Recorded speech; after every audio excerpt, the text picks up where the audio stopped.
नमस्कार। मीटिंग में शामिल होने के लिए आप सभी का धन्यवाद।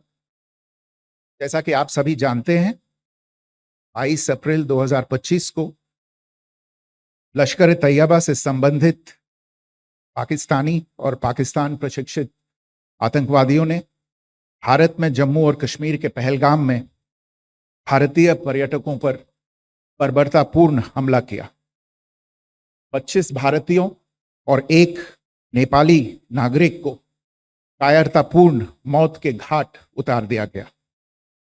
मुंबई के 26 नवंबर 2008 के हमलों के बाद यह भारत में हुई किसी आतंकवादी हमले में मारे गए आम नागरिकों की संख्या की दृष्टि से सबसे गंभीर घटना है। पहलगाम का हमला अत्यधिक बर्बरतापूर्ण था, जिसमें वहां मौजूद लोगों को करीब से और उनके परिवारों के सामने सिर पर गोली मारी गई। हत्या के इस तरीके से परिवार के सदस्यों को जानबूझकर आघात पहुंचाया गया। साथ ही उन्हें यह नसीहत भी दी गई कि वे वापस जाकर इस संदेश को पहुंचा दें। यह हमला स्पष्ट रूप से जम्मू और कश्मीर में बहाल हो रही सामान्य स्थिति को बाधित करने के उद्देश्य से किया गया था। चूंकि पर्यटन फिर से अर्थव्यवस्था का मुख्य आधार बन रहा था, इस हमले का मुख्य उद्देश्य इसे प्रतिकूल रूप से प्रभावित करना था। पिछले वर्ष आप सभी जानते हैं 2.25 करोड़ से अधिक पर्यटक कश्मीर आए थे। इस हमले का मुख्य उद्देश्य इसलिए संभवतः यह था कि इस संघ राज्य क्षेत्र में विकास और प्रगति को नुकसान पहुंचाकर इसे पिछड़ा बनाए रखा जाए और पाकिस्तान से लगातार होने वाले सीमा पार आतंकवाद के लिए उपजाऊ जमीन बनाने में सहायता की जाए। हमले का यह तरीका जम्मू और कश्मीर और शेष राष्ट्र दोनों में सांप्रदायिक दंगे भड़काने के उद्देश्य से भी प्रेरित था। इसका श्रेय सरकार और भारत के सभी नागरिकों को दिया जाना चाहिए कि इन प्रयासों को विफल कर दिया गया।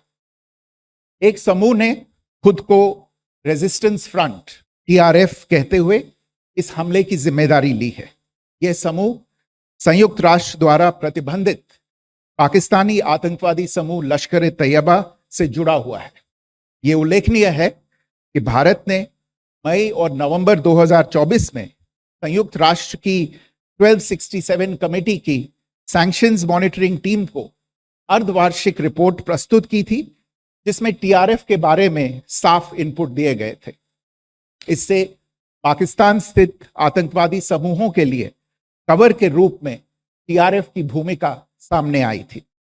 इससे पहले भी दिसंबर 2023 में भारत ने इस टीम को लश्कर तैयबा और जैश ए मोहम्मद के बारे में सूचित किया था, जो TRF जैसे छोटे आतंकवादी समूहों के माध्यम से अपनी गतिविधियों को संचालित कर रहे हैं। इस संबंध में 25 अप्रैल को UN सिक्योरिटी काउंसिल प्रेस वक्तव्य में TRF के संदर्भ को हटाने के लिए पाकिस्तान के दबाव पर भी ध्यान दिया जाना चाहिए। पहलगाम आतंकवादी हमले की जांच से पाकिस्तान के साथ आतंकवादियों के संपर्क उजागर हुए हैं। रेजिस्टेंस फ्रंट द्वारा किए गए दावे और लश्कर तैयबा से ज्ञात सोशल मीडिया हैंडल द्वारा इसको रीपोस्ट किया जाना इसकी पुष्टि करता है।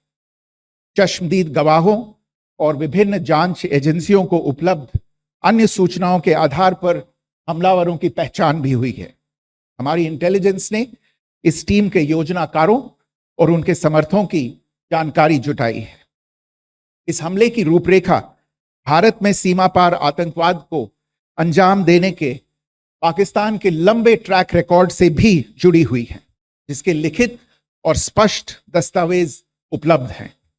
पाकिस्तान दुनिया भर में आतंकवादियों के लिए एक शरण स्थल के रूप में पहचान बना चुका है। यहां अंतर्राष्ट्रीय स्तर पर प्रतिबंधित आतंकवादी सजा पाने से बचे रहते हैं। इसके अलावा पाकिस्तान ने इस मुद्दे पर विश्व और फाइनेंशियल एक्शन टास्क फोर्स जैसे अंतर्राष्ट्रीय मंचों को जानबूझकर गुमराह करने के लिए भी जाना जाता है। साजिद मीर का मामला, जिसमें इस आतंकवादी को पाकिस्तान ने मृत घोषित कर दिया था और फिर अंतर्राष्ट्रीय दबाव के परिणाम स्वरूप वो जीवित पाया गया, इसका सबसे स्पष्ट उदाहरण है। यह स्वाभाविक है कि पहलगाम में हुए इस हमले से जम्मू और कश्मीर के साथ साथ भारत के अन्य भागों में भी आक्रोश देखा गया। हमलों के बाद भारत सरकार ने स्वाभाविक रूप से पाकिस्तान के साथ संबंधों को लेकर कुछ कदम उठाए। आप सभी उन निर्णयों से अवगत हैं जिसकी घोषणा 23 अप्रैल को की गई थी। तथापि यह आवश्यक समझा गया कि 22 अप्रैल के हमले के अपराधियों और उनके योजनाकारों को न्याय के कटघरे में लाया जाए। हमलों के एक पखवाड़े के बाद भी पाकिस्तान द्वारा अपने क्षेत्र या अपने नियंत्रण वाले क्षेत्रों में आतंकवादियों की इंफ्रास्ट्रक्चर के विरुद्ध कार्यवाही करने के लिए कोई स्पष्ट कदम नहीं उठाया गया है। उल्टे वो इनकार करने और आरोप लगाने में ही लिप्त रहा है। पाकिस्तान आधारित आतंकवादी मॉड्यूल्स पर हमारी खुफिया निगरानी ने संकेत दिया है कि भारत के विरुद्ध आगे भी हमले हो सकते हैं। अतः इनको रोकना और इनसे निपटना दोनों को बेहद आवश्यक समझा गया। आज सुबह, जैसा कि आपको ज्ञात होगा, भारत ने इस तरह के सीमा पार हमलों का जवाब देने और उन्हें रोकने तथा उनका प्रतिरोध करने के अपने अधिकार का प्रयोग किया है। यह कार्यवाही नपीतुली, नॉन एस्केलेटरी, अनुपातिक और जिम्मेदारीपूर्ण है। यह आतंकवाद की इंफ्रास्ट्रक्चर को समाप्त करने और भारत में भेजे जाने वाले संभावित आतंकवादियों को अक्षम बनाने पर केंद्रित है। आपको यह भी स्मरण होगा कि 25 अप्रैल 2025 को संयुक्त राष्ट्र सुरक्षा परिषद ने पहलगाम आतंकवादी हमले पर एक प्रेस वक्तव्य जारी किया था, जिसमें आतंकवाद के इस निंदनीय कार्य के अपराधियों, आयोजकों, फाइनेंसरों और प्रायोजकों को जवाबदेह ठहराने और उन्हें न्याय के दायरे में लाने की आवश्यकता पर जोर दिया गया था।